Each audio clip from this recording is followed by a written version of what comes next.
fucking business trip. Turn the fucking jet zone! Turn the fucking jet zone! Ah! No regard for human life!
it is. Bless up. Bless up.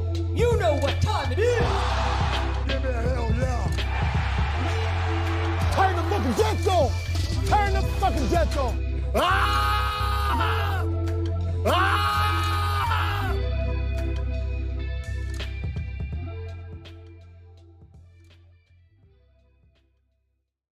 Fucking business trip. Arm the laser. I'm in the laser! Begin laser ignition!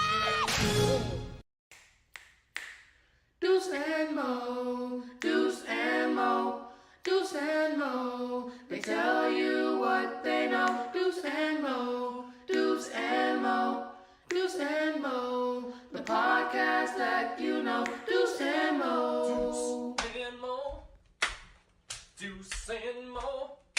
Deuce and Mo. They tell you what they know. Do it for Deuce and Mo. Deuce and Mo. Hey. Do it for Deuce and Mo. When it comes to the Kings, it's my favorite show. Do it for Deuce and Mo. Deuce and Mo. Hey. Do it for Deuce and Mo. When it comes to the Kings. Big hopes and dreams as we cover our kings. Never cover the kingdom, but we loving our kings. And we covered your prayers as we doing our thing. Big Deuce with the par, Lil Mo on the screen. Solo or together, still do it for team. Never switch up for $1 or revenue stream. So we always got each other, balance out the beam.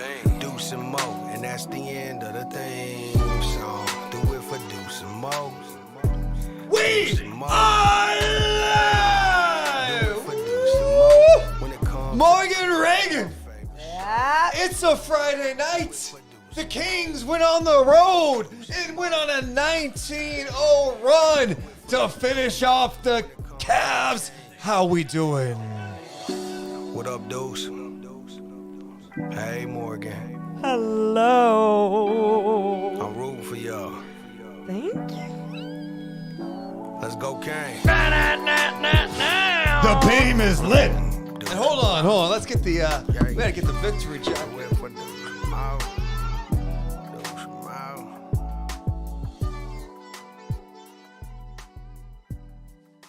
Not my favorite bit, but it's here. It came out of the podcast budget. Hey, yo.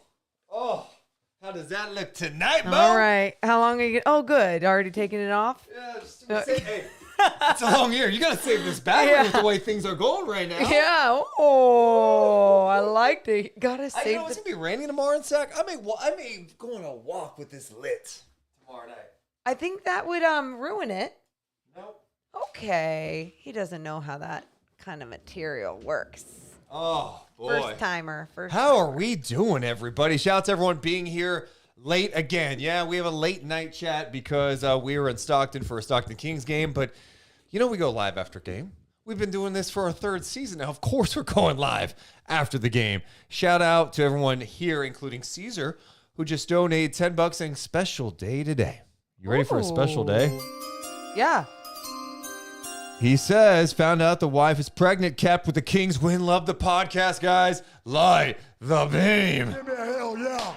Congratulations. Wow. Congratulations. So the kid was conceived probably because they're like endorphins are good, hormones are good. Everyone's excited because the Kings are winning. The beam goes up and hello, the bedroom door goes shut. Yeah. Beam's not the only thing going up, huh? Ew, okay. I kept it like at least a little cute. That's okay. Mine was that bad. I mean, yeah, it was a little bit more raunchy. Like, keep it a little PG-13. Chat, I gotta be honest before we start the podcast. I mean, this is just this is a lot of fun right now. I mean, He's got to be honest. I gotta be honest. I was gonna lie to you guys. I appreciate everyone being here tonight, and just enjoy the fact that your Sacramento Kings are 14-10 after going to Cleveland, the team with the best home record in the NBA. Yeah, they were shorthanded. Yeah, the Kings were too. And the Kings got the job done. best win of the year this season. No. Let's get into it then. I say roll call and get into it because you're already like getting me ready to go. I'm hyped because my guy Neo's in the house, one of the OGs, and I forgot he texted me when he was at the last game. I was busy and forgot to hit him back up. My bad, Neo. Wow. He's a subscriber 22 straight months. Give me a hell yeah. Shout out to Nesto, one of the OGs. We got Yitty, Hamburger Dad, and Reindeer. Let's give some love to the YouTube people. If you're here, I give you love when you hit the thumbs up button and subscribe. The chase is on for 9,000 subs. Shout out some of the people on Twitter Spaces too. But in YouTube, we got Arcos Ghost. We got Not KJJK, who wrote some nice things about us on Kings Reddit. Thank you. I saw that. Chewy's in the house with Steven. We got Jesse Crowder. Kevin is in the building with Muhammad. Solid's here. NBA Young Cobes even feeling good tonight. We got Force Ghost Fabio. We got Tony. We got Charlie and Logan. Big Ben's here with Everett. And P. Diddy is in the house. You can't forget about Mark at Sac or Swagman Morgan. Can't forget. How can we leave out C. Gonzalez? How can we leave out Carlos in Mexico City? How can we leave out Kevin and Victor and Mitch and Crystal and Keaton and Dabbing Taco? You can't leave out Dabbing Taco. Yeah, no doubt about it. LD Brick, Justin, Homer, James, and Robbie. Christian too. EH, we appreciate it. Turner's here. Quick thing. Yeah? Really quick. You just mentioned the love on Reddit and everything. The people that go out of the way to say kind things in other places, just thank you. That effort is way too kind. Appreciated. Thank you. Yeah, wow. I read Kings Reddit all the time. I don't always comment it, and I try to avoid stuff that's about us sometimes. Yeah, smart. I mean, well, and I only say that because it's not as fun when there's like mean people. I know. But it's okay too. Kings Reddit makes me laugh. Anyway, thanks, give everyone here a hell yeah. Give me a hell yeah. Deuce and Mo coming down in 3, 2, 1. Hit my music. Deuce and Mo. Deuce and Mo, Deuce and Mo, they tell you what they know. Deuce and Mo, Deuce and Mo, Deuce and Mo, the podcast that you know. Hey, welcome into the Deuce and Mo podcast, recording this live and late on a Friday night after the Kings secured, in Deuce Mason's opinion, the best win of the season. Damn. On the road against the team with the best home record in the NBA. Facts. Without De'Aaron Fox. They go and beat the Cleveland Cavaliers 106-95. But it wasn't just holding them under 100 points, Morgan Reagan.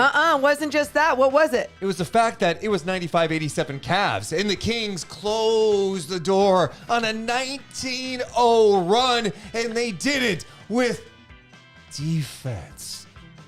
Oh, what a relief. The Sacramento Kings are 14-10, and we have another winning edition of Night Chat. I'm Deuce Mason. That's Morgan Reagan.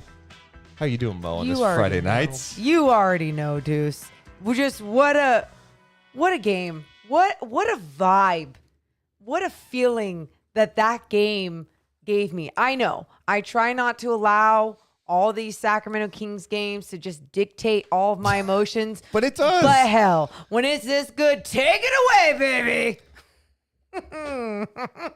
It's hard to believe that it happened the way it happened, Morgan. Sabonis has a turnover at the 4:54 mark of the game. Okay. Osman scores 95-87. Damn. You're thinking, damn it. But then Herter right away hits a 3, and it's like, okay, it's still kind of a game. To see what they did, how they closed the game was tremendous because tonight was frustrating in so many ways. There was nothing easy about the game tonight, right? You had 19 turnovers.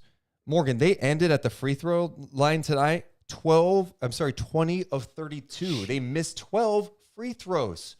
So missing free throws, Turnovers, turning the ball over on the road against a good team. Against a good team, just repeating everything you're saying. Missing some of your guys. Sure, they were missing Donovan Mitchell. Yes. But you're missing De'Aaron Fox, Terrence Davis, within that second unit. You know what he can contribute, what he can add, especially on a night when you need it most. A team that is the number one defense right now in the NBA, or was. Yeah. Number 10, I believe, in offensive rating. Yep. Going into tonight. And the Sacramento Kings did everything they needed to do down the stretch to get that W. It was going to be either one of the most like, man, they let this one go kind of games, but instead they made it another one of those ones where we go, wow, they sure as hell know how to pull out a W. One of my favorite things about this win is, yeah, you did it shorthanded, but it's how they won this game. It's absolutely fighting through the fact that I thought they had a lot of self-inflicted wounds offensively tonight with the turnovers. Some really bad turnovers tonight. And then the missed free throws. You're seeing Sabonis get to the free throw line so many times, he misses 6 free throws. Harrison Barnes missed a few free throws tonight. And you're going, is this what we're going to be talking about after the game? Those type of things, turnovers and missed free throws, can be so deflating for a team.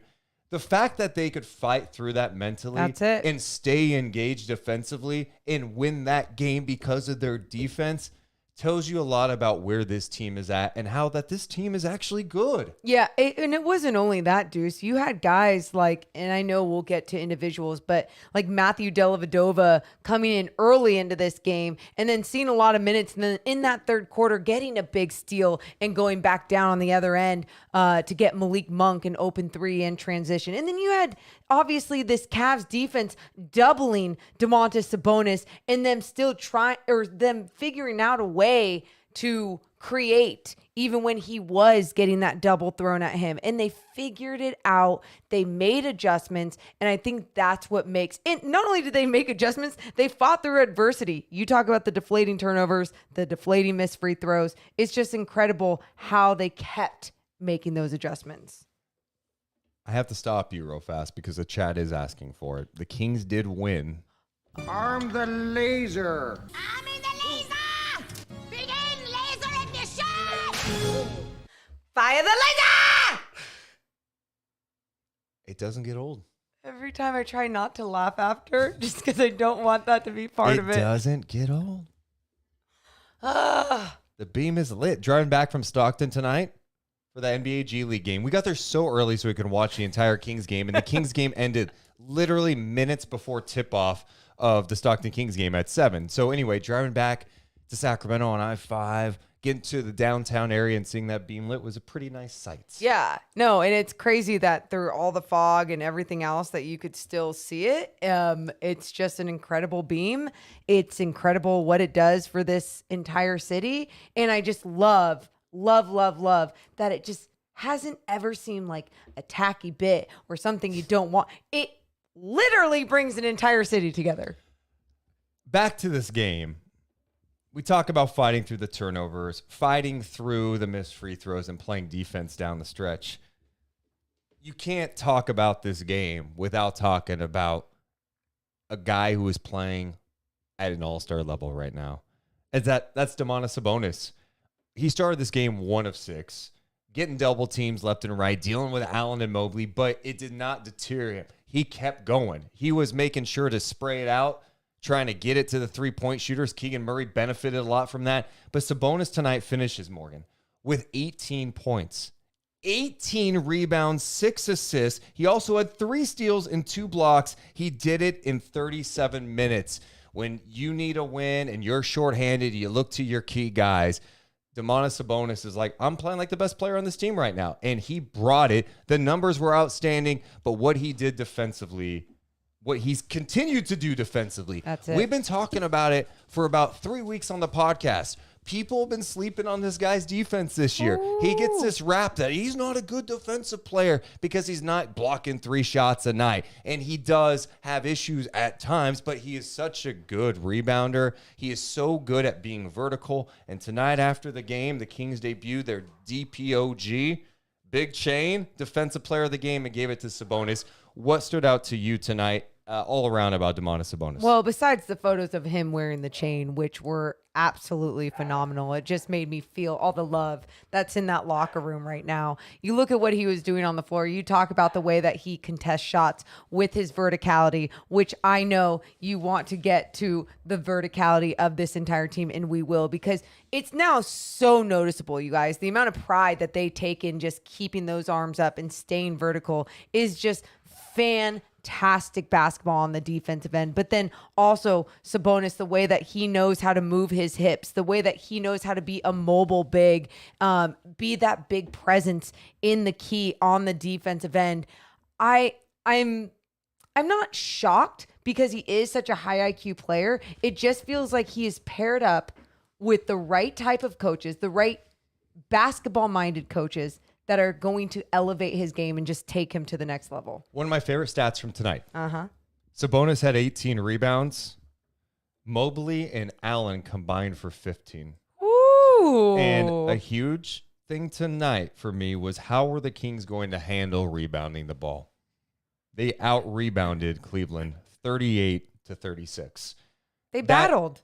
They battled, and I think part of it, too, is that last game, Mike Brown called out his team after the game. It was the most upset we have heard Mike Brown, which caught some of us off guard because part of us were, hey, they battled Milwaukee. It was tough. He has higher standards for this group. I think he believes that this team can be a really, really good team. I think he believes this team is better than maybe we think it can be, and some fans. He has high expectations. He called out their physicality. Tonight, they played physical. Yeah, he called them a glorified pickup basketball defensive team or something along those lines. And him calling them out is always just out of respect and to motivate. It's never to pile on and make people feel worse about themselves or their defense. It's because what he believes in what they're capable of doing. And tonight they showed that they really set the tone, being physical, especially on the defensive end. Well, we mentioned the new chain. The Kings actually posted a video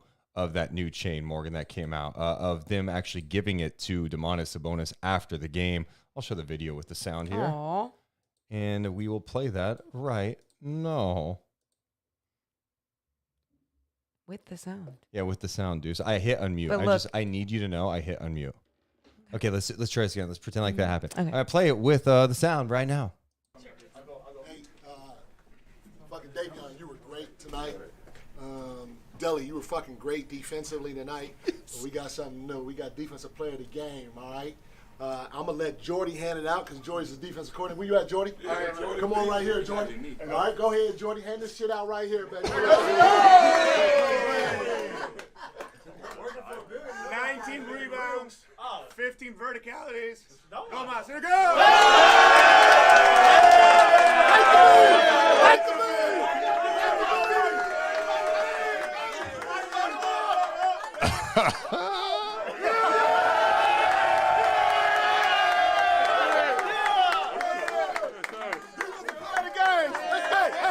Speech.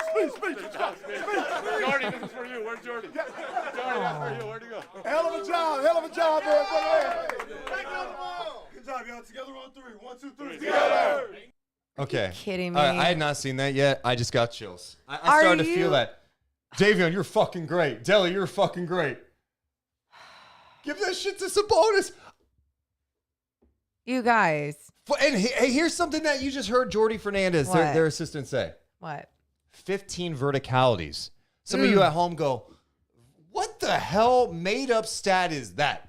People want to talk about Sabonis and he doesn't block shots. You know what it is in today's league? You don't get credit in this box score right here for verticalities. That's being up straight, contesting the shot without fouling. Sabonis had 15 according to their metrics tonight, and that is a big deal. I showed an example on our stream because truly, you know how hard it is to not even just come down just a little.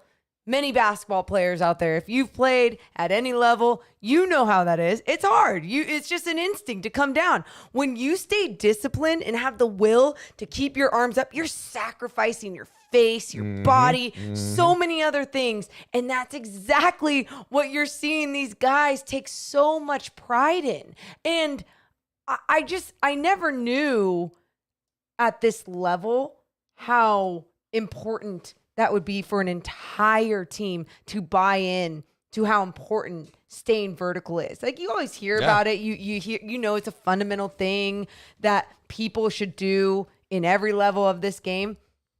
You're seeing every player do it on this squad, but Sabonis is obviously dominating that stat line for these guys right now. And he wins that really awesome, looks like a fancy DPOG chain, Defensive Player of the Game chain, it's kind of with the Kings logo in the background.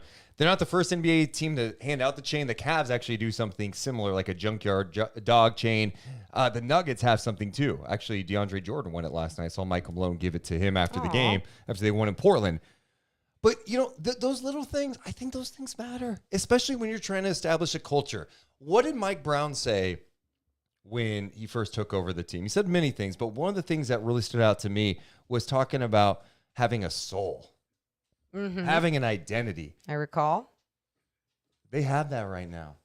This fan base is connected with this team. That team in that locker room after the game, the excitement that came from that moment, they had laser pointers going all over the place. Did you not feel like you were in that locker room in that moment? No, truly. Like, I felt like I was part of the team. It was like celebrating Sabonis and everything that he did out there tonight and the rest of this team. You can feel that energy, that genuine joy for one another and the accomplishments that they are having, and just celebrating each other is so very important. And I know some people might be listening around the NBA and go, yeah, like, we've seen that our entire time at this organization.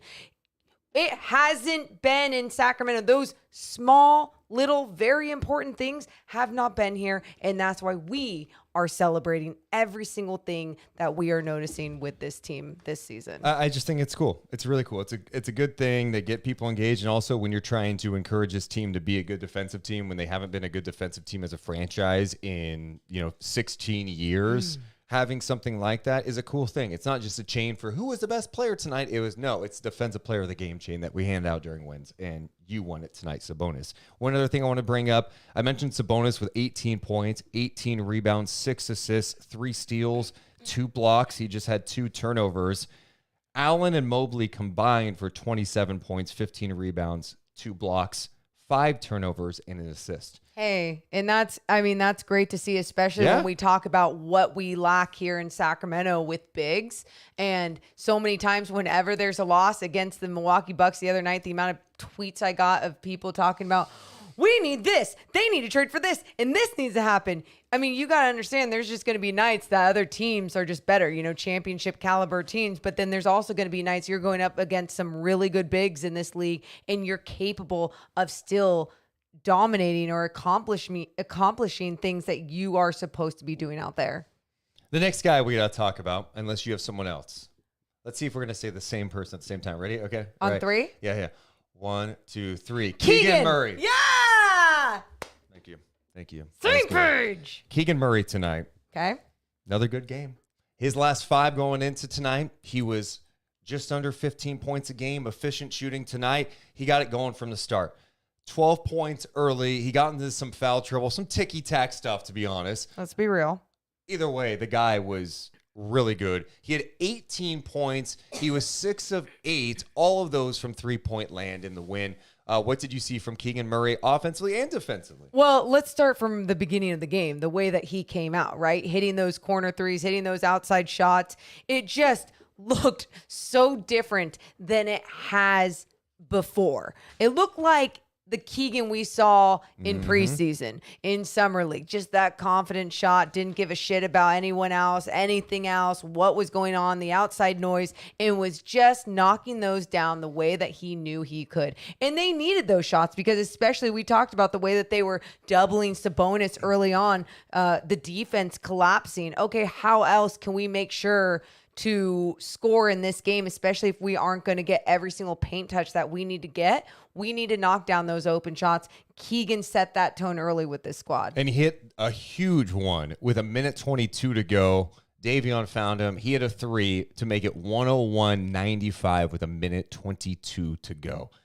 Just such an impressive performance. And yeah, it's what a difference it makes for this team when he's able to give them something, because he went a long time where he was in a funk. And I know people are worried about it, and I'm not criticizing those people, but for him to just stay confident and keep plugging away, now he has strung together 6 good games in a row. Yes. That's something to build on. And for him to be in the game late and he ends up playing 30 minutes, it's been a minute since he played that many minutes. So that is really encouraging to me. Yeah, and to step up, too, on a game that De'Aaron Fox was Yes, out, right? yes. Like being like, okay, well, next man up mentality. He had that. He had 12 points in that first quarter. But then, Deuce, you talked about a little bit what he was doing on the defensive end. Not only his verticality, but in that second quarter, he picked up his 3rd foul trying to take that charge, right? And we all question, well, what's a charge these days? Like, what's going on here with some of those calls? It doesn't matter. He's doing a great job of sacrificing his body and just understanding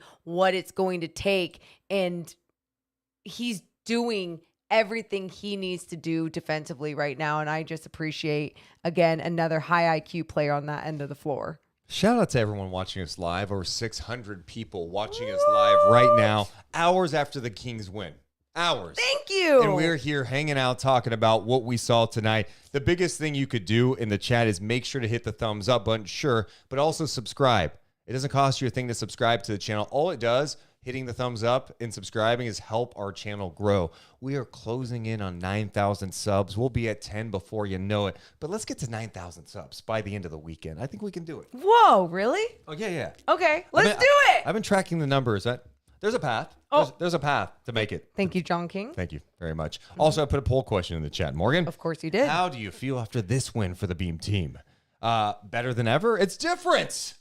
Next option is solid win. Long way to go. And then, but it's Kings. Whoever put that, the 1% right now, they're trolling. 71% of people saying better than ever. It's different. 28% said solid win. Long way to go. And 1% say, but it's the Kings. It's the Kings. That's how they clicked that button. I'm really impressed by getting this win. And you got to take care of business in the next game against the Knicks. Then all of a sudden it's like, oh, can you get 3 on this trip? Can you get 3 on this trip? Go 500. That's what I want. Anyway, getting ahead. Before we get too far ahead, the other guy I think we should mention too, Harrison Barnes.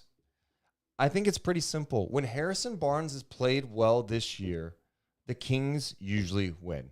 Dude. And it's not just, oh, he was solid tonight. Harrison Barnes, 20 points tonight, Morgan. He was 5 of 9 shooting. He hit 3 of 6 from downtown.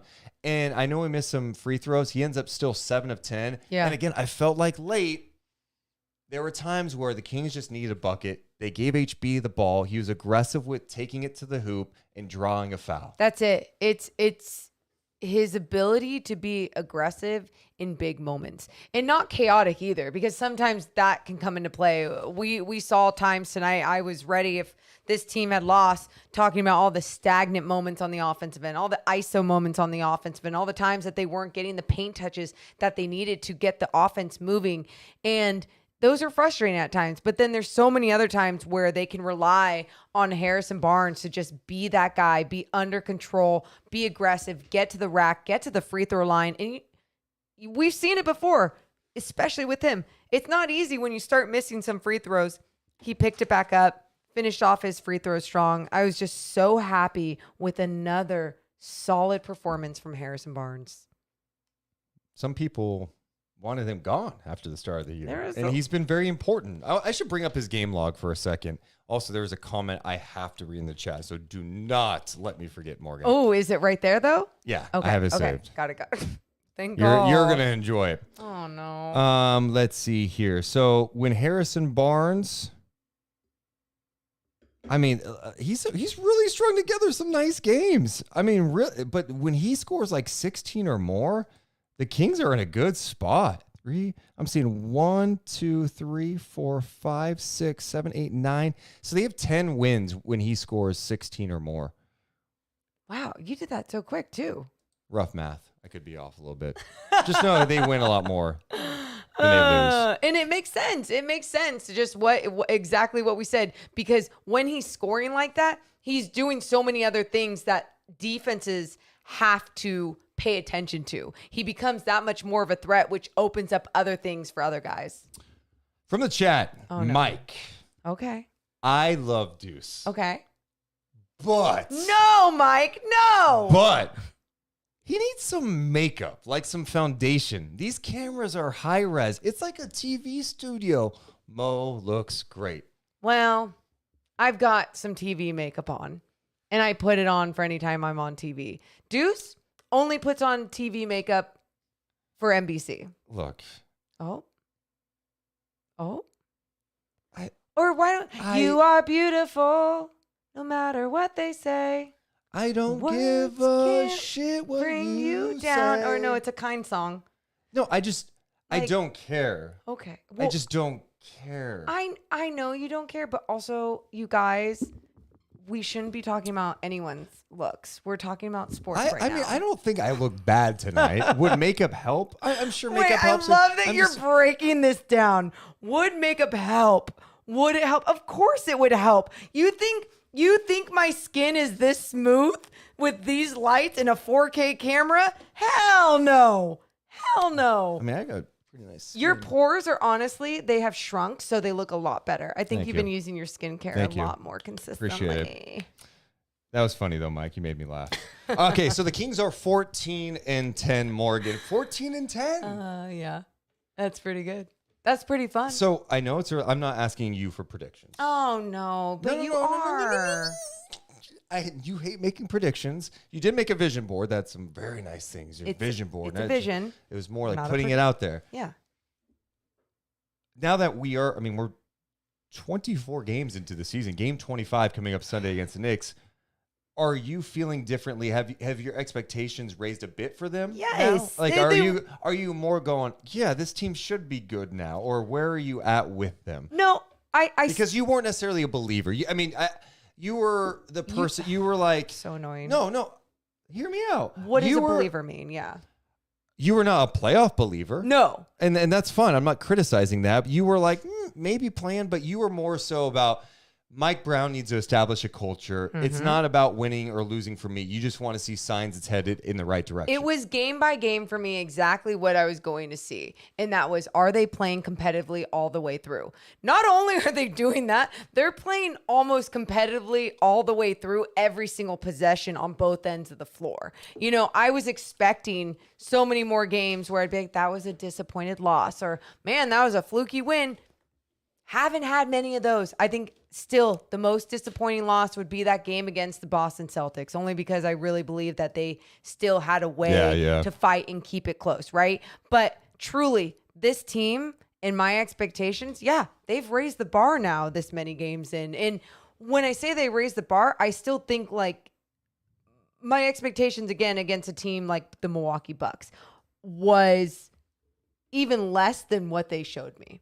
And I didn't think that they were going to get clobbered. Right. I wasn't thinking the score was going to be one way or another, but they showed me that they really have the ability to have the right mindset against some of the best teams in this league. And then a game like tonight, a second game on the road against a team that plays their best at home.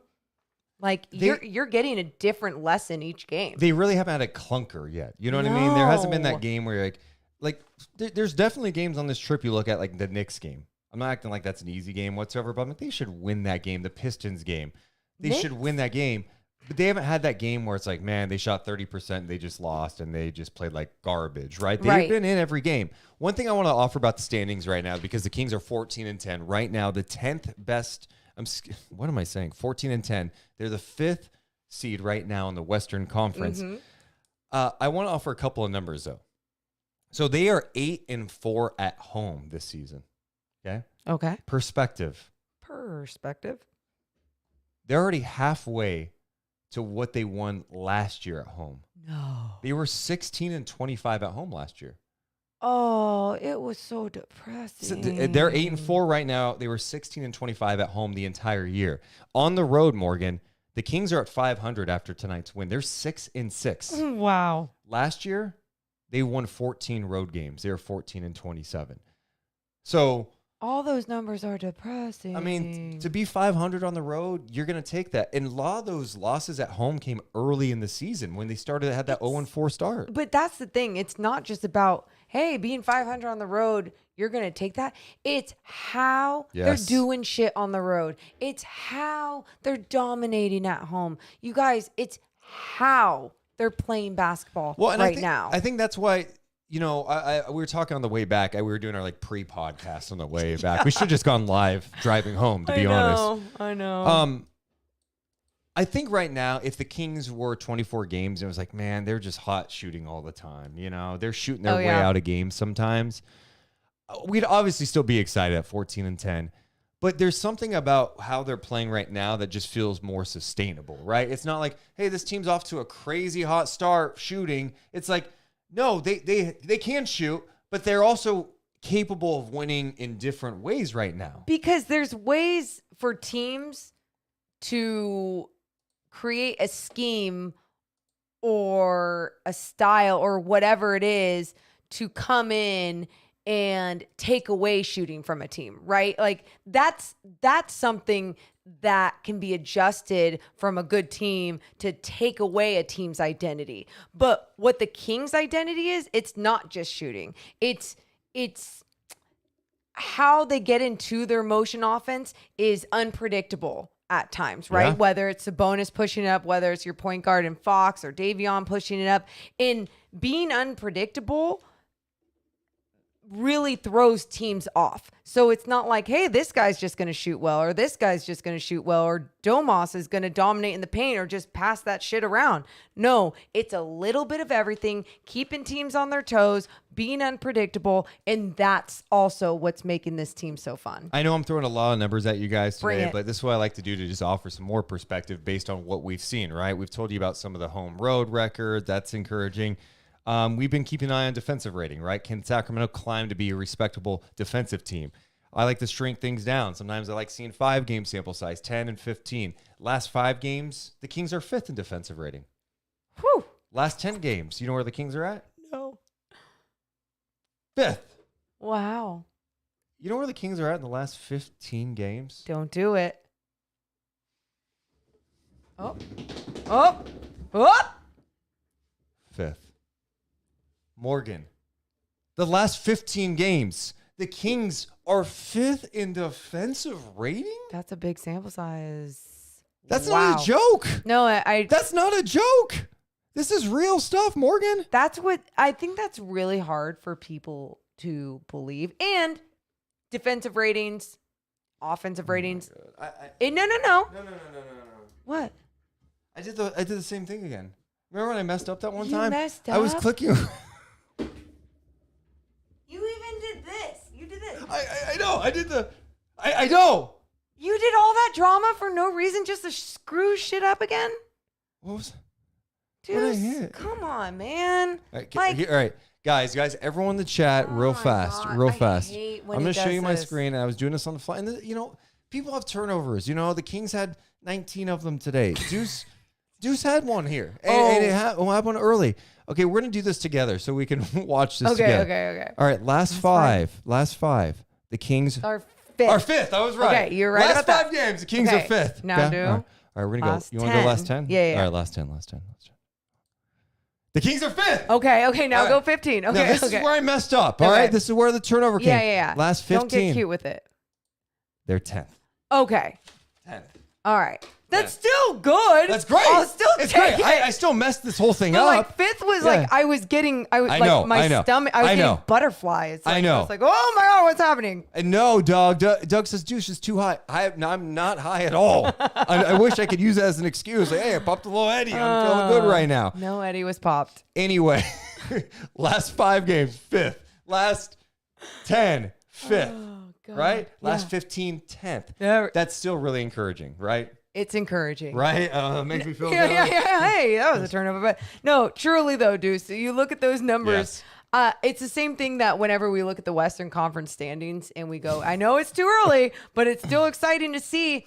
We were crapping all over them when things were bad, when it's at the low end of things, when the defensive rating was always toward the end. You got to celebrate where it is right now because also how it looks on the floor. It's not fluky. It's not like they're playing a whole bunch of crap teams. What they're doing right now is real. So celebrate it. The confidence when I went last 15 and I did like the whole tapping thing went 5. I mean, you did drum roll. The showmanship was there. Yeah, but but like the major F up was like. It was, but you know what's good about the acknowledge it right away.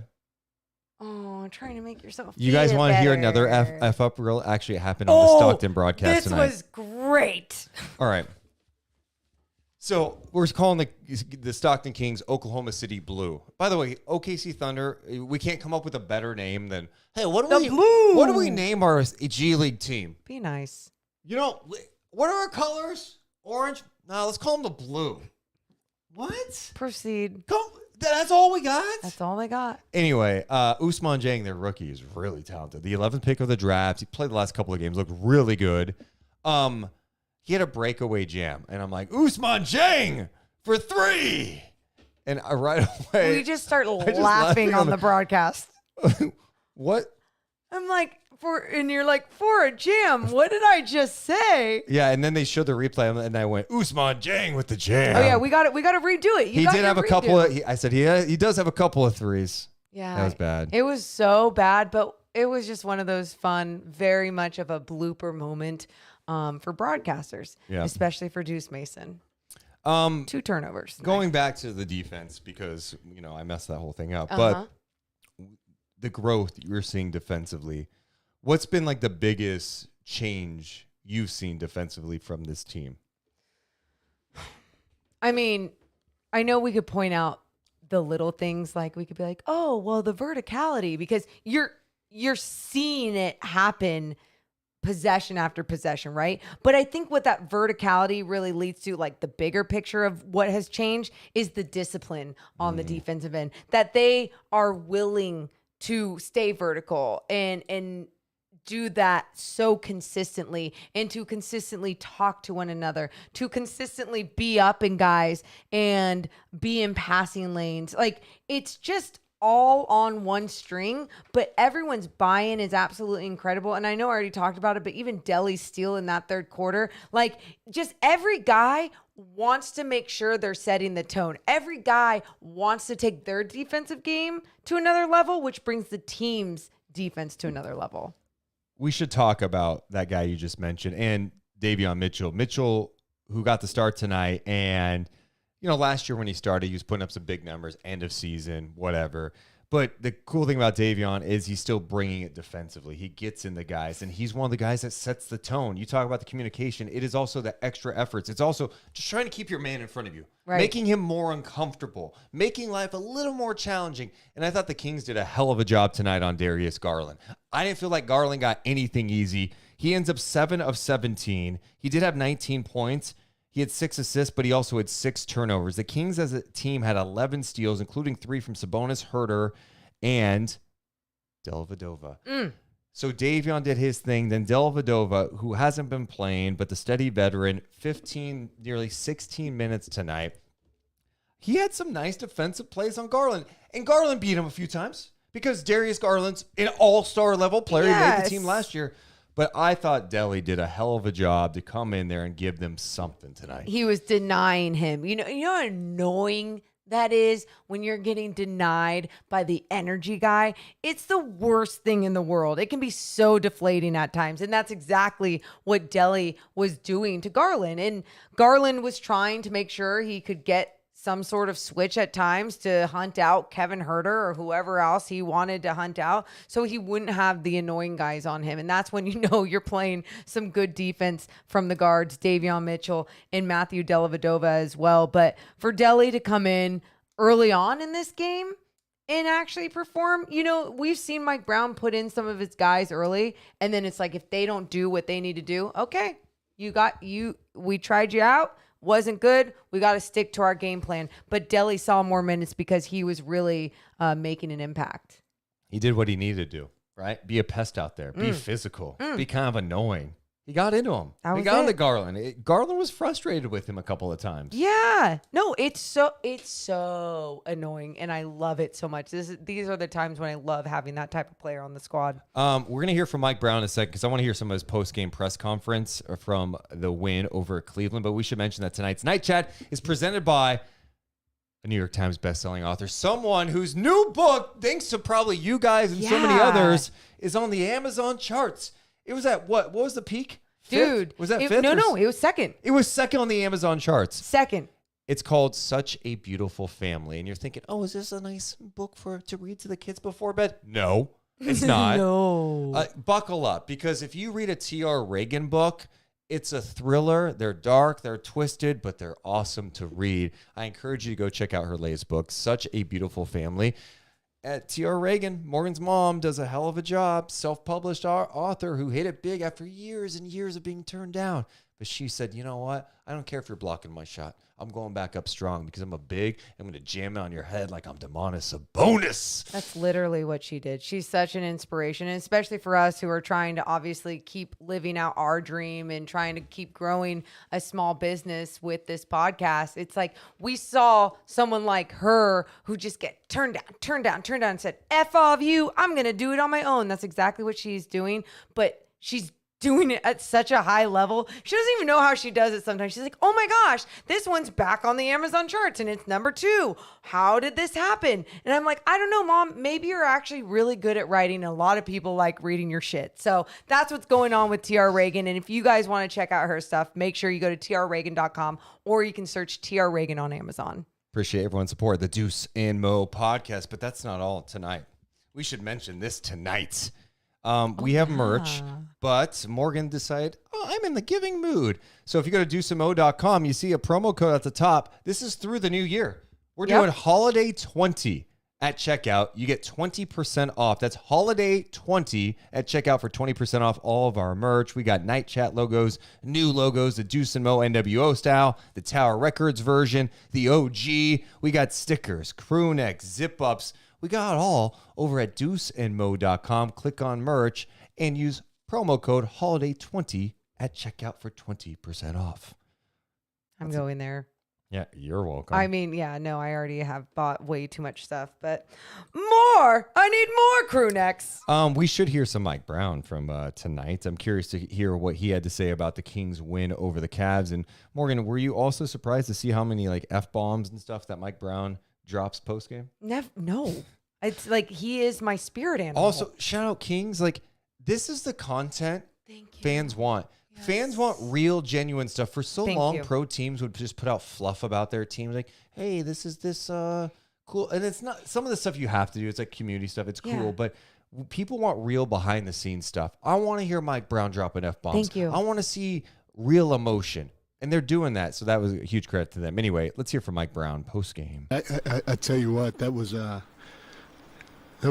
big time win. I don't know if I should say this yet, but when you get a win like that on the road, to me, that's a sign that you may have a good team. I hope I'm not speaking too soon because we still got a lot of room to grow and a lot of things to get better at. But it was an ugly game. It started out moving the ball, playing great D, doing some really good things. And then I thought we individually started holding on to the basketball a little too long. And that gave them the ability to get out off our turnovers in transition, get some easy baskets, and Garland got it going, and they were back in the game next thing you know. And then from there it was a dogfight. And our guys probably could have quit 8-9 times, if not more, because it's hard. It was hard. You're on the road. You're missing, one of your two best players in Foxy, and things aren't going well. And, the crowd's in it for those guys. And but I just the toughness that we have showed tonight, starting with Domas. Domas was unfreaking believable. He was amazing. I still am amazed at how hard that man plays every freaking possession. He doesn't take a possession off. And, when you have that from one of your best players, if not the best player, it's contagious. And so him sticking with it, Harrison sticking with it, Kevin sticking with it, Davion sticking with it, we had some guys step up and just keep playing and grinding and playing. And that's what we have to do in order to get wins on the road. It's going to be hard. So we got to try to win the possession game. We got to do the little things, but we have to bring a toughness that the entire team brought throughout most of the game. To end the game with 10 straight stops, unbelievable. I take my hat off to the guys. And one thing that I challenge our guys on is I thought when we played Milwaukee, they didn't feel us, especially to start the game. We did not bring a physicality to that game, and you can't do that versus a championship-level team, especially on the road. So I challenge them to do that tonight. We did not do a good job boxing out, keeping guys off the glass. I challenge them to do that tonight. And offensively, I thought we let Milwaukee dictate the pace of the game for us. And I challenged our guys to push the ball. I don't know what our pace was, but even though we didn't score 120, it felt like it was pretty good, especially as the game went on. So every bar that I challenged them with, those three things, I thought they met tonight. And the most important thing was the physicality that they brought to the game, especially when needed late in the fourth, when we had to get stops. It's just a fun game to be a part of. And as you guys will know, if you haven't already known, Domas was our defensive player of the game tonight.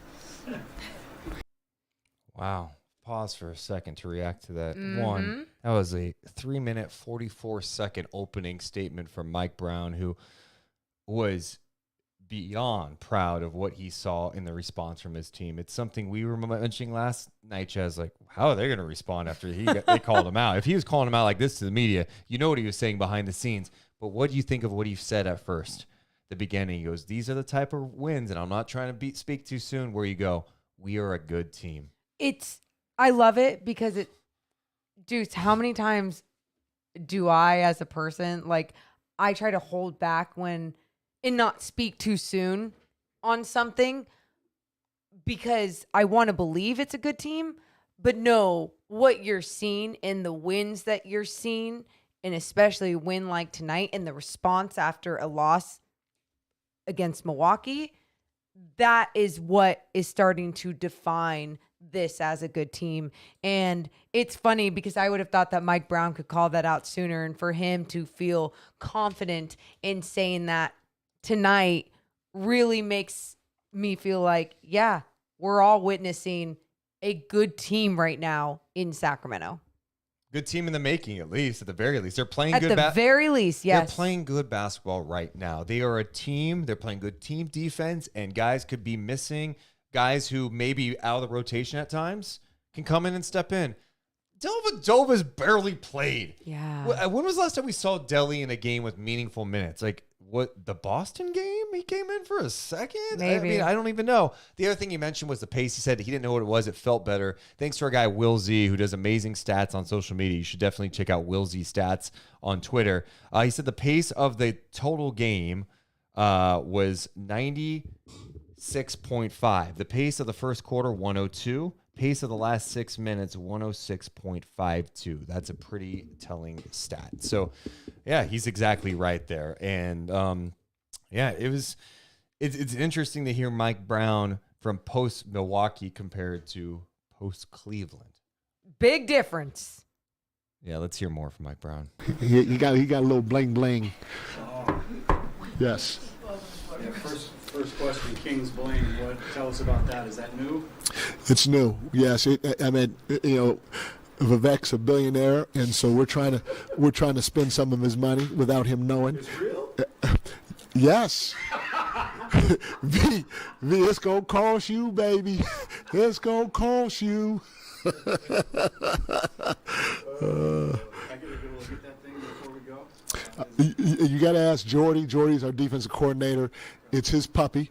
I don't know how many guys in terms of security that he has around it, but if he tells his guys that you could take a look at it, I'm sure the 3 or 4 guys that are supposed to be guarding it will let you take a quick peek.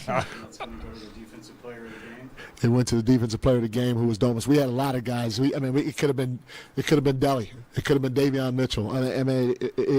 There were some guys that stepped up tonight and did a heck of a job on that end of the floor. What did Davion's point of attack defense mean, especially on that 19-0 sprint towards the game on Garland? Garland was rolling, and your point guard is the head of the snake when it comes to the defense end of the floor. Domas is our communicator. He's our backline. He's our quarterback. But the head of the snake has to be great for you.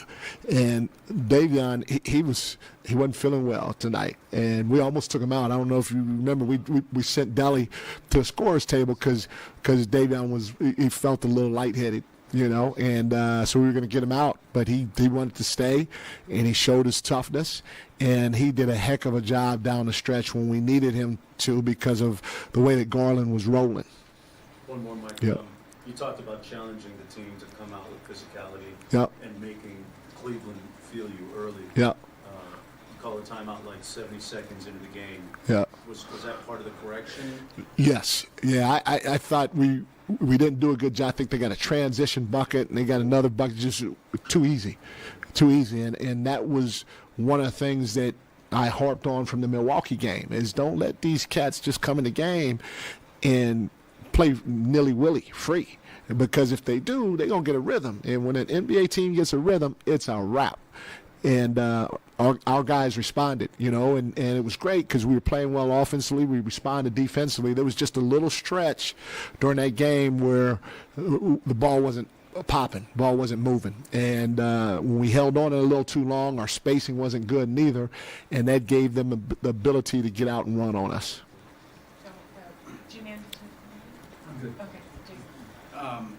Even when you guys are scoring 130, you bring the conversation back to defense, and so I just wonder how much it fires them up to see, like you said, to close a game out with 10 stops and then no run, you got to be thrilled with that. I don't know. I said this a few games. I can't even remember what game it was. I said that game was my favorite game. Maybe it's Chicago game.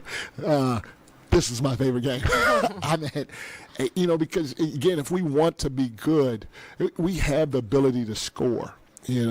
But if we want to be good, we have to bring our hard hat, especially to away games versus good teams. It's a playoff team. And, people can arguably say, well, Donovan wasn't playing. Well, Foxy wasn't playing. That's why you have 15 or 17 guys on your team. It's a team. And so the next man has to step up. And Davion was the next man that stepped up to start, and Deli was the next man to step up as the backup. And both those guys, as well as the rest of the team, brought their hard hat tonight and figured out a way to get a win in an ugly game. A lot of fun. There we go. There's Mike Brown post-game. Man. What's your reaction, Morgan? Because I could tell you have a lot to say. Well, one of the first things I want to talk about before I talk about how much I love Mike Brown, because isn't that what time of the night it is? It is. It's Slobber over Mike Brown time. Dun, dun, dun, dun, dun, dun, dun. Turn the fucking jets on. Turn the fucking jets on. You can feel, just like you said before, how proud he feels of his team for their accomplishments, the joy, the connection. But something that stood out to me that we didn't know before was the Davion Mitchell thing. Yeah. You and I were talking about that when he subbed Davion Mitchell out. And we were like, this is the time to give Davion his minutes. We look what he's done when he plays more minutes. He finds his rhythm. He finds his groove. Why isn't he playing? Well, we got our answer right there. And still try to fight through it too, by the way. I'm just enjoying every moment. Savor these moments. Just savor. Do you know I and feel that? I'm gonna keep telling people. Yeah. I know I've said this before. There's nothing like the come up, right? Because winning teams, it's like, of course you would trade and be like, I want 50 wins every year, but expectations come with that, and you get irritated when your team doesn't win Oh, we won 55 last year. It's 50 this year. Oh, we took a step back. This is a joke. You know, my whole point, enjoy the come up. Enjoy every these moment. Moments, and it's like you're rooting for a team right now that not only is winning games, they're entertaining. Mm-hmm. They're doing it in different ways. The vibes are perfect. Not only with the fans and the beat. I'm talking about with the coach, the guy who sets the tone, right? The fact that they hired him. What a move, Monty. What a move, Wes Wilcox. Because this guy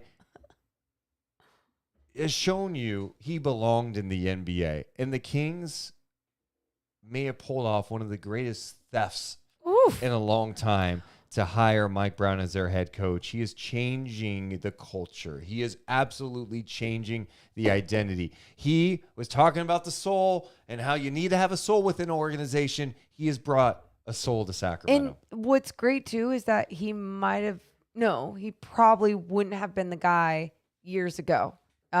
Because him as a person, as a coach, has learned so much from his time bouncing around and then being with a championship team like the Golden State Warriors and building what he did there, especially defensively. And so now, because he got to grow and learn, he gets to bring that here in his perfect time of his career. And I'm just so thankful for the timing. I'm also thankful for everyone watching us live right now as we are in the 11 o'clock hour. When the game ended 4 hours ago, and we have 600 plus people watching us live. Make sure to hit the thumbs up button. Make sure to subscribe. Shout out to Ryan, who became a member. 5 straight months for him. Jesse became a member. Thank you to Mike, John, Hung, Loco, and Randy for subscribing. Donald James became a member again. So did Muhammad. Kessie donated subs on Twitch. Give me a hell yeah. Atrocity just subscribed on YouTube. Appreciate everyone helping our channel grow.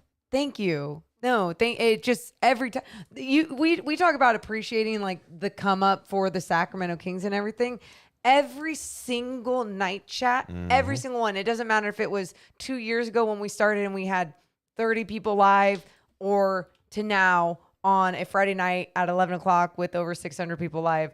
It means the world to us every single episode. So thank you for all the support. Also, side note, I am really thinking of my friend Jason Ross right now. I just checked the Sac State score right now. They're in the playoff game against Incarnate Ward. It is 59-56 with 4:57 to go in the fourth. Sac State has the ball in the red zone.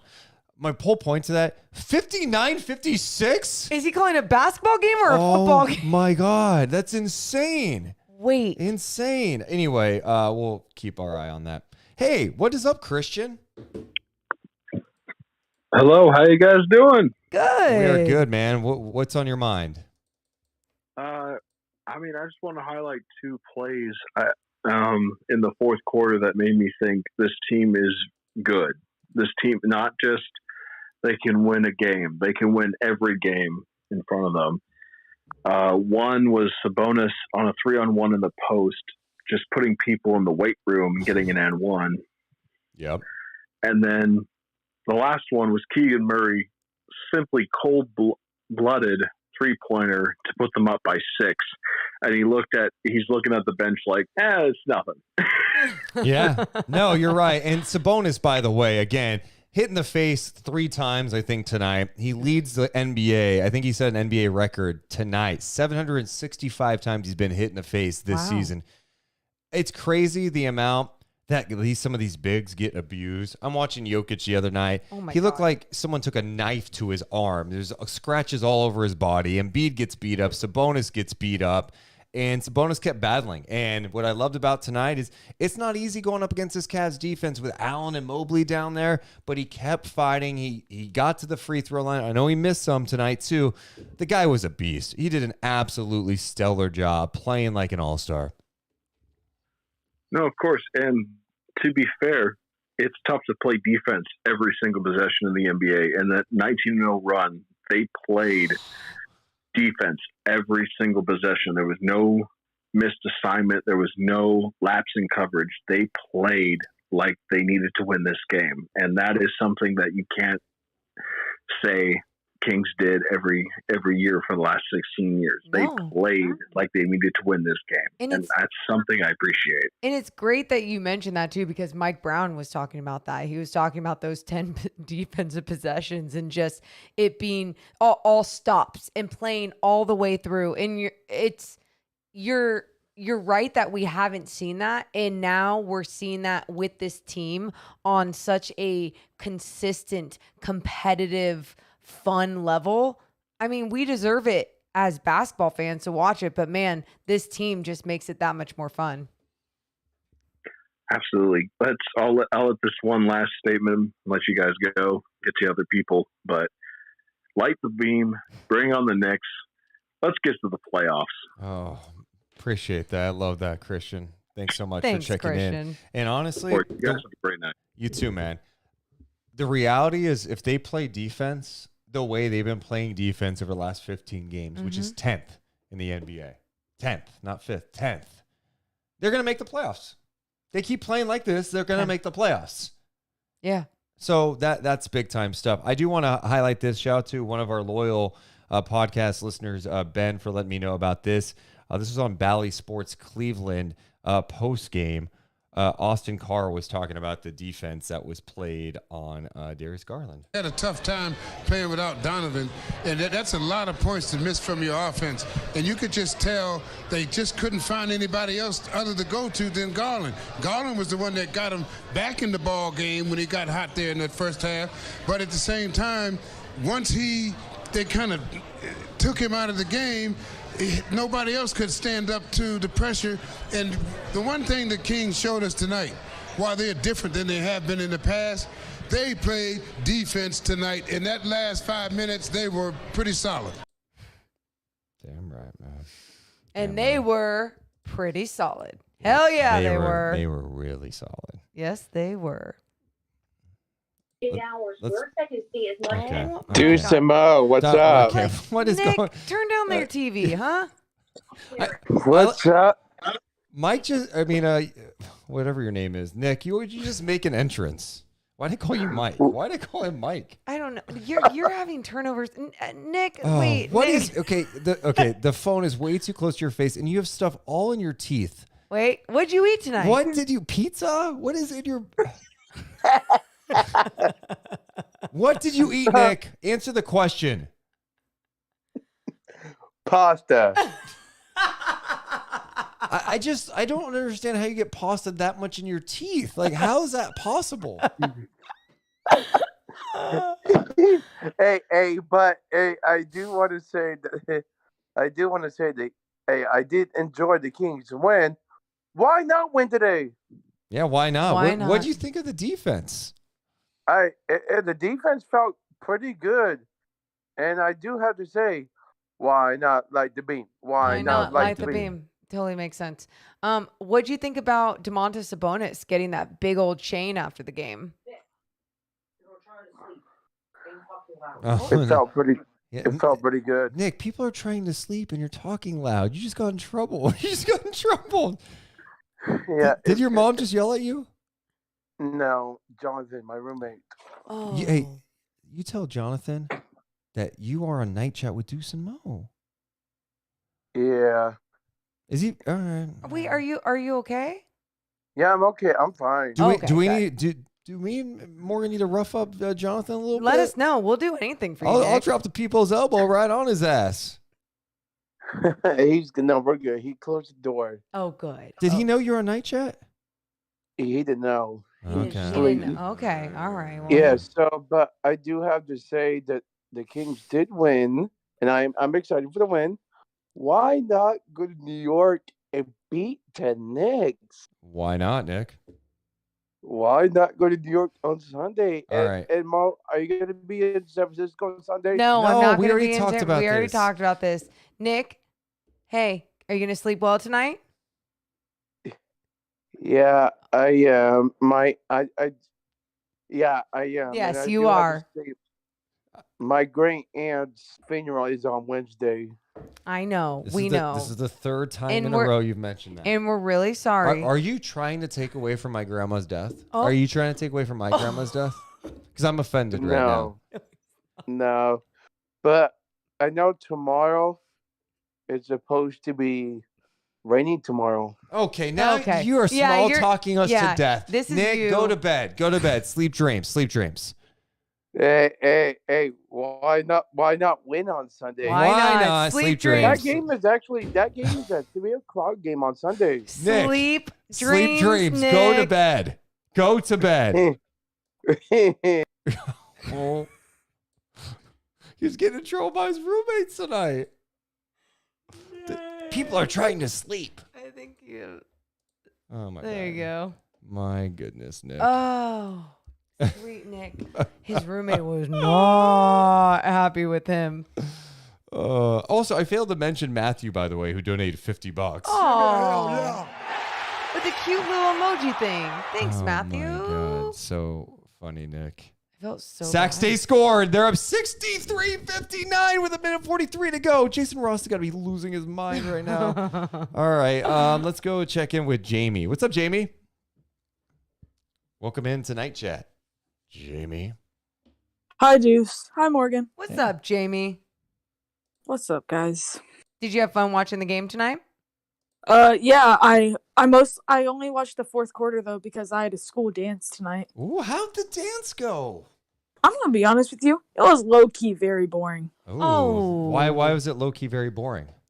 I only went to go hang out with my friend. No, that's cool. That's good. Did you dance at all, or you're not comfortable dancing yet? I like danced with my friends. Yeah, I always feel like middle school dances are the weird ones, right? Early on, Yeah. because no one really knows what to do, and then you like the slow dance song comes on, you look for someone to dance with. You're kind of unsure. Are you gonna make that move? Are you? What are they gonna say? Yes or no? Yeah. I mean, No, it's true. It's always so weird. It's like, oh, Casey and JoJo's on. Really weird that we're like, 12 years old and Yeah. dancing to this love did song. you slow dance at all tonight? No, heck no. Oh. Come on, what are you against slow dancing, man? Yeah, slow dancing Slow could be it weird. down. It No, could be weird. Why? I don't know. It's weird because like a lot of the school is at the dances and I don't want them to see because I'm like one of the popular kids at school. I don't want to see me slow dancing with a kid because then they're gonna start laughing at me and start spreading rumors. First of all, there wasn't a dance that I did not slow dance. We know. Get in Deuce. line. Oh my God. Ew, you sound so old and creepy. Okay, it's a dance. Just have fun. Just enjoy these moments because you know what? When you're an adult, there's no dances. No one goes dancing. That's true. No, it's a good Right. point, Jamie. It's like enjoy it. I mean, enjoy it with your friends, just like you did. And I feel like does everyone kind of crap on the DJ and go, God, this song's so stupid? We don't. Our DJ is our leadership class teacher. Oh God, he probably sucks so bad. It's a girl. Okay, my bad. She's the Miss Romano's the best. Okay, don't Be make me nice feel to bad Miss about Miss Romano. Romano. God, sorry. I love the Romanos. Oh, hey, it's me. Hey, it's me, Ray Romano. Hey, how you doing? It's me, Ray Romano. Hey, everybody loves me. Okay, it's me, Ray Jamie's Romano. like, I don't even know what you're talking about. Anyway, Jamie, what do you have to say about the game? Well, like I only started watching the game like right before the 19-0 run. Yeah, But, good time to watch. Yeah, Keegan Murray knocked down some really good threes. I think all of his points were from the three. Yes. Were 3-pointers. So Yes, they were. Dude, it was definitely a fun one. Probably even more fun than your dance, but it's okay because there's a lot more games and a lot less dances. So, I mean, I would just say for you, be encouraged by the Sacramento Kings because, damn it, Jamie, it was a fun win. I think if we win on Sunday, I'm gonna wear my Kings jersey to school on Monday. You're damn right. Let's go. All right, well, Jamie, thanks for checking in, man. Thank you, guys. Have a good night. Bye, You too. Jamie. There's Jamie. Appreciate him. Again, the school dances You're are making so fun. yourself sound like old. How? Pulling out a Ray Romano impersonation. I am so sorry. When he said I wasn't doing it to act like I was teacher's hip. name was Mrs. Romano. Sorry, I thought about Ray Romano. And then saying, I had everybody in line waiting to slow dance with me. No, I like, did not. that's like creepy, weird old man Okay. shit right Agree to there. disagree. Like, let's not be cool. I'm trying to be cool because Arthur is here, and he says, honestly, my first time here. Who are these two? They seem like cool people. Arthur, I swear I'm cool. Welcome, by the way. Welcome. Hi, Arthur. Yeah. I swear. Derek says, hey, Mo was talking about Casey and JoJo, and Deuce was talking about Ray Romano. Don't confuse the kid. That's a good point. That's true. I did drop Casey and JoJo. Honestly, Arthur, I appreciate you being here. So we do podcasts after every Kings game where we do a lot of NBA stuff. We love sports. We love basketball. Appreciate you being here. Thanks, So, Arthur. hang out. Shout out to Kenneth, who donated 50 memberships again. Kenneth. And Joseph, who became a member. Appreciate that. We should hit a couple of NBA topics before we go, too. Cool. But let's go next and check in with Stu. What up, Stu? Stu, unmute yourself. You're on Night Chat with Deuce and with Mo. Dude, I'm sorry. Hey, okay, I'm here. Sorry. What's up, man? Hey, Sac State 63, 59 right now, I think it is. Hell yes, man. How much time's Just left? throwing it out there. It's about a minute and a half, I think. Oh, no. Yeah. No. Wait, no. We have an update. Incarnate Ward took the lead at 65-63. With, oh, no. With 27 seconds left. Yeah. Oh, damn. Okay. Shit. Sorry. Did you have anything on go the Kings. Yeah, go Kings. That was it. All right, cool. Thank you. Stu's first I love Stu. Just a little check-in. Just to the point, you know? Thank you, Stu. Let's go to Nader Tots. What's up, Nate? Hey, what's going on, guys? Can you hear me okay? We got you, man. What's up, dude? Awesome. I've been listening to you guys for a while, but this is the first time I've called in, and hopefully Sac State pulls that off. What a crazy game! But yeah, insane, man. How long you been listening to us?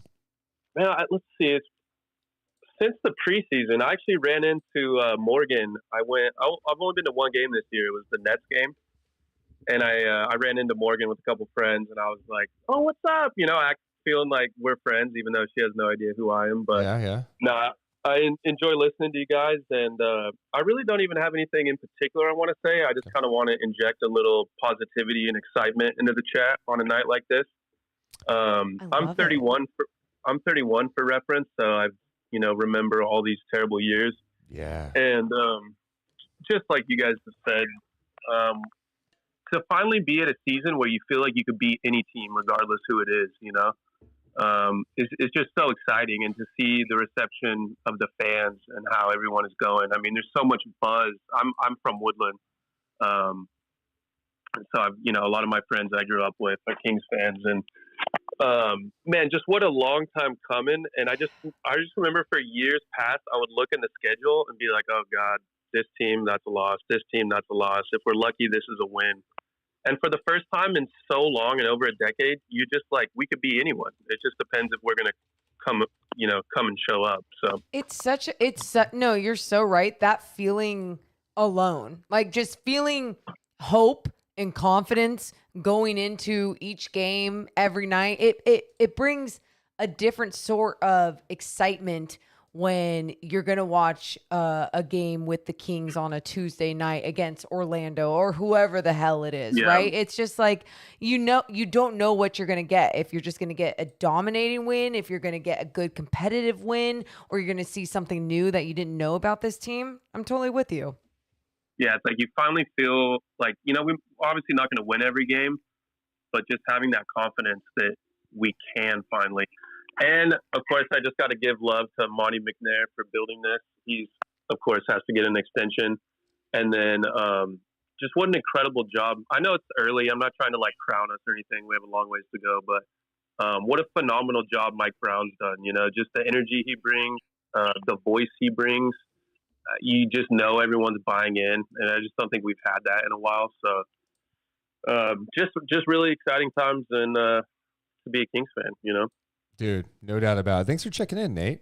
Yeah, thank you guys for having me on. I'll let you guys go. I know it's getting late, but appreciate you letting me get a word in, and I'll come pop in another time for sure. Absolutely, dude. Appreciate Thanks, you, man. Nate. And what he just said is dead on.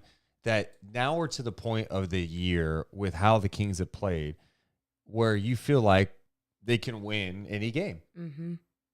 Truly, no, that's truly, which makes it that much more exciting going into each game, which that's what makes expectations go a little bit higher, right? Because although you're not going in, some people do, but I don't go into every single game and just go, all right, they're going to win this one. They're going to win this one. But the expectations do shift, and that's okay too. Just don't feel too high. Don't feel too low. What are you looking at? No, I'm just like, yeah, that's my just enjoying the moment. Shout out to Joseph, who became a member and donated $5 saying, light the damn beam. Thanks, Joseph. Yeah, and I understand people want to always go, hey, it is early. I'm not trying to get ahead either. It's like, no, it's fine. You're allowed to get excited. It doesn't mean you have to automatically think they're going to be like the number 2 seed. You don't even have to think that right now they're the 5th seed in the West. You don't necessarily have to believe that they're going to be the 5th seed in the West either. But we are closing in on 25 games into an NBA season, and they have been good. Please name me a bad loss. Please tell me a game where you go back and go, they should have won that game early in the year against the Clippers. They missed the free throws. Yep. Okay. All right. That's fair. Boston was frustrating because of how it ended, but is number there one shame team in the Eastern losing Conference? to Boston? No. Like, they played the Suns well. They had a chance. Like, they haven't had a stinker. And let's not be naive. That is coming. Like, they're going to have a game where we're going to be like, how did they lose to this team tonight? I'm just shocked it hasn't come already. Yeah. And I think you think about some of those games where it was a deciding factor by the officials at the end, the Warriors game, the Miami Heat game. But since we haven't had to see something like that, where it just came down to the end for the officials, because the Kings did a good job of keeping things apart. And people point to the first game of the season, Portland, like they should have won that game. Yeah, they definitely had chances to win that game, but it's like, for me, it's so hard because it was like game 1. That's fair. But even if I grant you that, like, hey, Portland, that's one where so one game out of 24? Right. Other than that, they've been really competitive. The Memphis game in Sacramento was a tough one. Like, they didn't play that well, but it's just fun to see that. It's really fun to see that. Loyal Sac Kings fan, what's up, dude? Hey. Uh-oh. He's not. He unmuted himself. Kings fan. Coming down in 3, 2, 1. Bump. Okay. Oh, well. Someone in the chat was asking us about Zion's dunk tonight. If you guys missed it, how about the Pelicans? The Pelicans win again. All of a sudden, the Suns are in the kind of this mini funk now. They've lost a few in a row, Morgan. And tonight it was no different. Not exactly a pretty game. The Phoenix Suns have lost 3 in a row, and they lost to the Pelicans tonight, 128-117. Zion had 35 points in the win, 13 of 17 shooting for him. Alvarado dropped 20 off the bench. How about that? And late in the game, they got a rebound. The game was already decided. Yeah. And they kick it to Zion, who has a windmill jam that some would say was unnecessary. After the game, the Suns get all pissed off about it, and there's a brief little scuff. I don't even know, pushing, jaw jacking, all that stuff after the game. I have changed my view on this. Like, back in the day, like, if you asked me 10 years ago, like, you can't do that. Oh, this is sports. You gotta. You won the game. Respect the game. No. There's time on the clock. Play all the way through. Go play. If you don't like it, stop it. Why did you give up on the play, Phoenix? Why did you give up? Play the game. This game is for the fans. And guess what? Those fans who watched the game saw Zion drop a windmill jam. That's awesome. If you have a problem with it, go stop it. I don't care. Like, I'm sorry. That, to me, if you're one of those people that gets bothered by that, it's a joke. Same thing happened tonight in Utah. Rudy Gobert made his return to Utah tonight. Got a great ovation after having so many good years there. At the end of the game, he had a little layup at the end. And I believe it was Malik Beasley who got into it with him at the end of the game. It's like, you guys are getting mad by that point. You lost the game. Take your L and take your ass back to the locker room. The Zion thing, it's funny because I loved it as a basketball fan. It was just like oh shit. But at the same time, I totally get it from athletes being like, it's a sign of respect. But I just feel like we've evolved in different sports, baseball, flipping the bat. Like, it's becoming more and more normalized. Like, everyone isn't clearing the benches and starting to yell at each other and acting like they're going to fight. Where in basketball, seeing that from Zion tonight, I liked it. It's fun to see a human that big do that. Oh my God. He is so, it's a shame that we didn't get to see him last year, right? Because, I just love the guy. Yeah. And what he means for the league. Just stay healthy, Zion. Please. I mean, he's just a freak. The way that he just is like a bowling ball and he's capable of going under the big bigs, but then with other bigs, he can body through them with Explosive. his physicality. Yeah. Good passer. Just incredible. Such a talent. And they're still playing without Brandon Ingram. They win again. They're 17-8, right? And that's a big win over a Suns team that needed a win. Chris Paul did have 24 points, 8 rebounds, 7 assists, so that was good. But they can't stop anyone. Booker was held to 14 points on 5 of 17 shooting. Damn. So that's rough for them. I was trying to think of other things that jumped out to me in the NBA as we kind of do the thing we love doing, which is talk about games that we didn't watch. Oh, Tyrese Halliburton had another double-double tonight. I saw that. Cool. Pacers won. They beat the Wizards 121-111. Halliburton had 23 and 11 on 9 of 14 shooting. Buddy Hield had 28 points in the win. Lakers lost tonight. Dude, did you see how that I have no idea. I know LeBron and AD did play in that game. So the score, like, they were losing by a lot. It was 90-something to 113. I think Philly was up, and then Lakers kept just chipping away. Sixers were up by as many as 18 points in that game. Embiid finished with 38, 12, and 5, Morgan. Jesus. And DeAnthony and Melton added 33 points for them. James Harden had 28 and 12. Where is it? I think you just passed it. You just had it up and you just passed whatever you're looking for. If it was Philly. Right there. No, that wasn't it. Oh, that was it. It was 113-97 with 3:50 to play. There we go. And it still went to overtime? That's what I wanted to show you. That's insane. Yeah. Well, that's a tough loss. Now the Lakers are 10 and 15 on the season. Yeah. Didn't see it. But, and really quick, too, because you and I were just sprinkling in a little bit when we were talking about the Kings, talking about Domantas Sabonis being an all-star, playing at an all-star level. Yeah. And then we started talking about all the bigs in the West, and we're like, God, just stacked. You got Jokic. You got Anthony Davis. Just so many other Zion. Yeah. So many bigs that have the name and and it goes by front court position, so you're not going by center. So other forward, you think about other forwards, you're thinking Jeremy Grant's had a great start to the year. Absolutely. But it's pretty simple to me.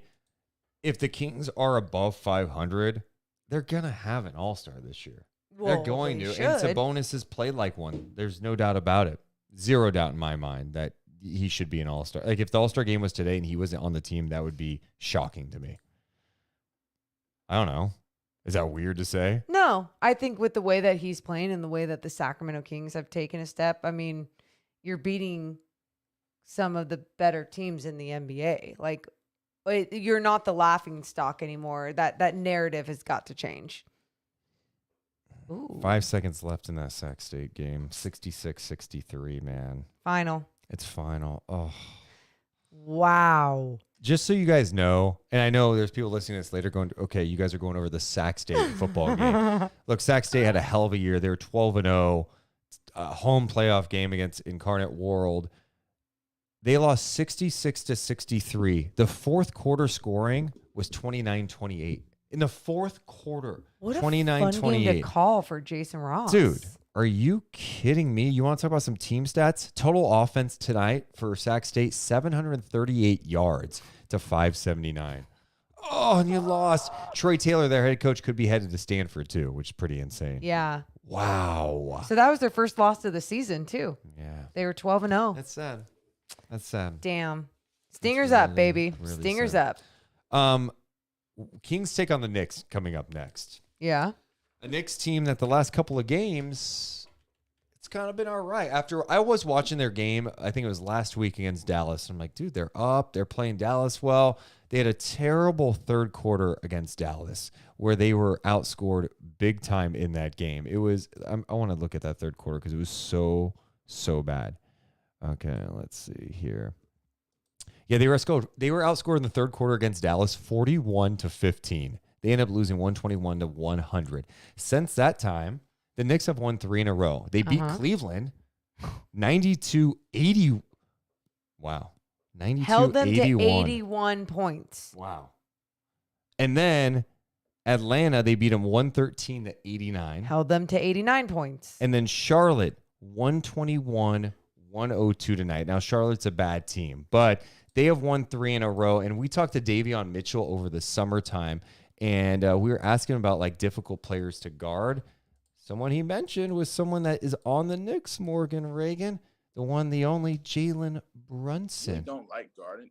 I'm not gonna say I don't like guarding, but because I love guarding everyone. But Jalen Brunson, he's not skinny, but he's so skilled.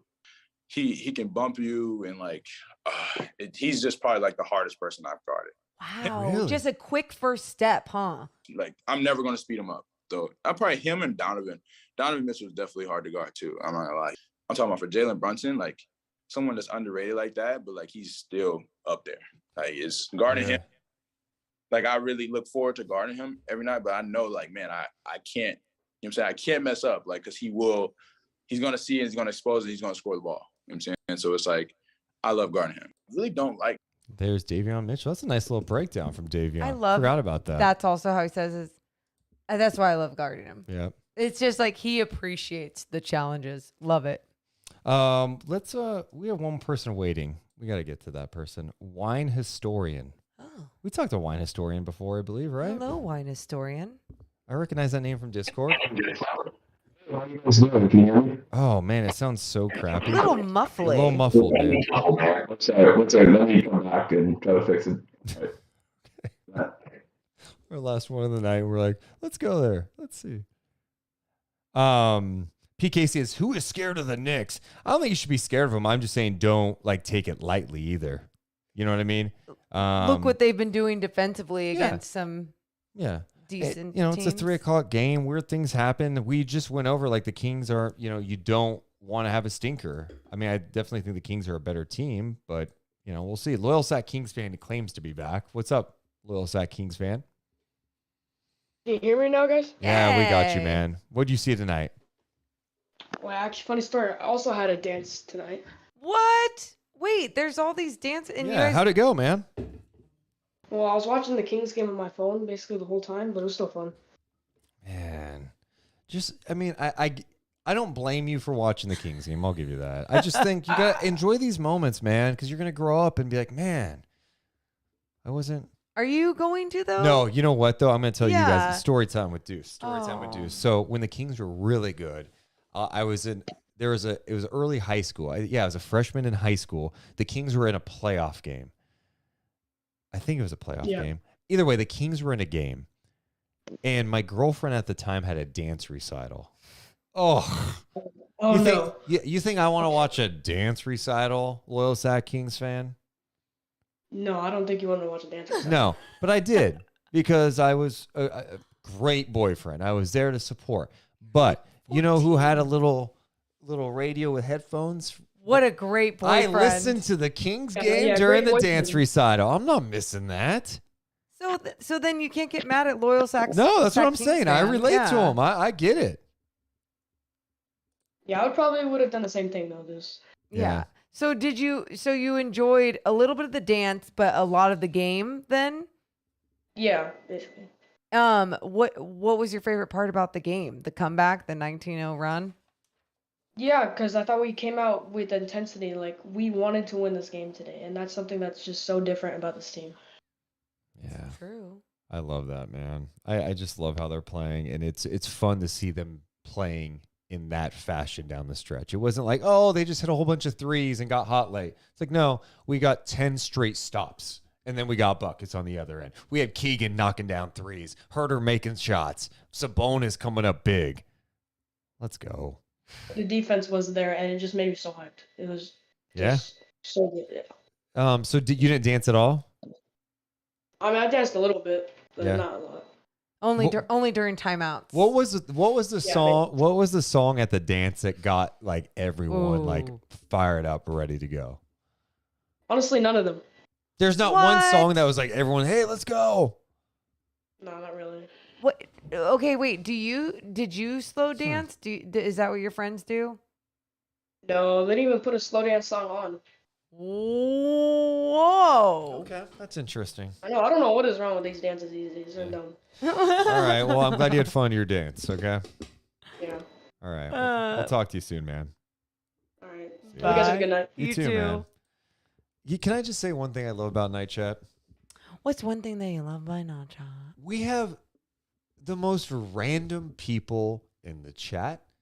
Voice chat. Best We've thing in got the world. Nick. We've got old people like Trevor. We got a 16-year-old genius in Pernille who drops in. We have two little like 12, 13-year-olds that pop in after a dance to talk about the Kings. And So then we have cool. all these people. It's pretty insane. It's like it's the coolest thing. Sometimes I'm so jealous that some of these younger Kings fans have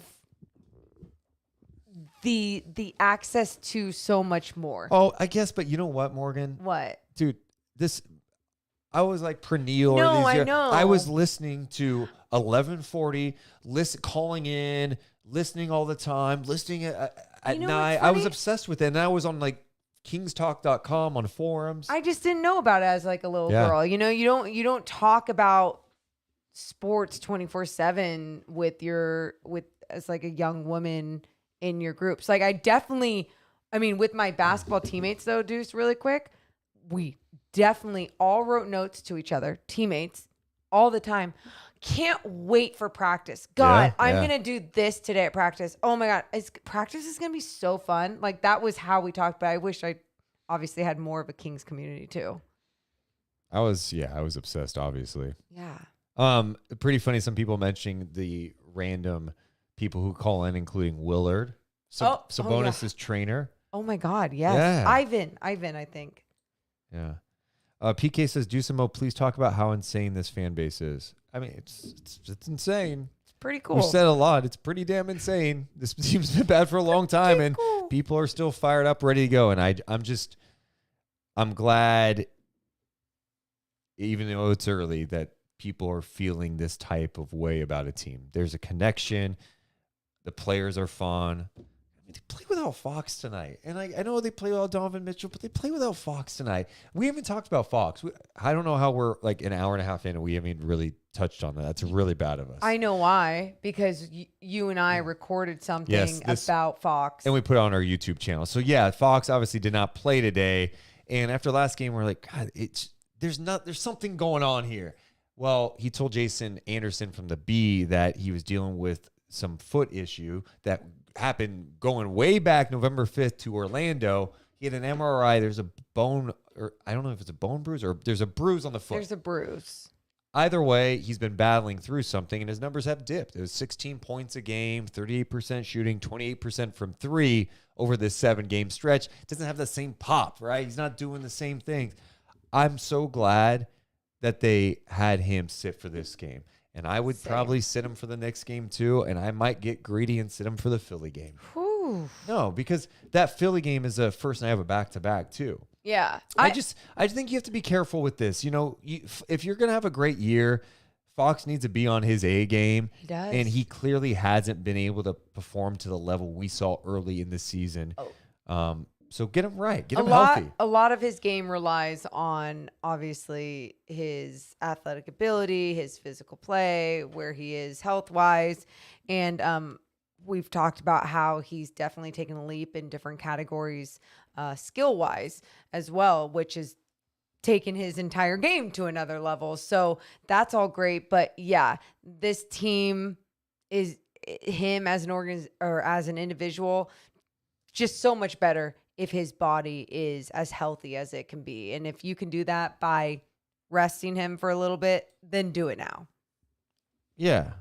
And if it needs to be extended, that's fine. I think they have the depth to get through it. And they showed that tonight.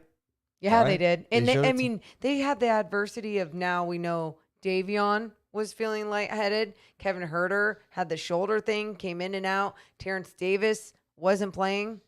A lot of different things going on. Pulled out the win.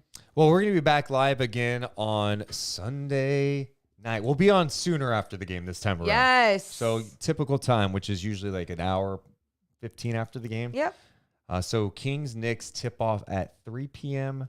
Pacific time that day. Do you want me to double check? I'd love for you to double check. I thought you guys, you just know that off the top of your head. I think I'm right. But I've had a lot of turnovers tonight, just from the G League game to this. I've turned over the ball There a you lot. go. 3 p.m.? Yep. 3 p.m. Pacific time, Kings and Knicks will be live after the game to talk about, and hopefully it's a good thing. We love you guys so much, but we got to go. You all have a wonderful rest of your Friday evening. Thank you so much for being here with us. See ya.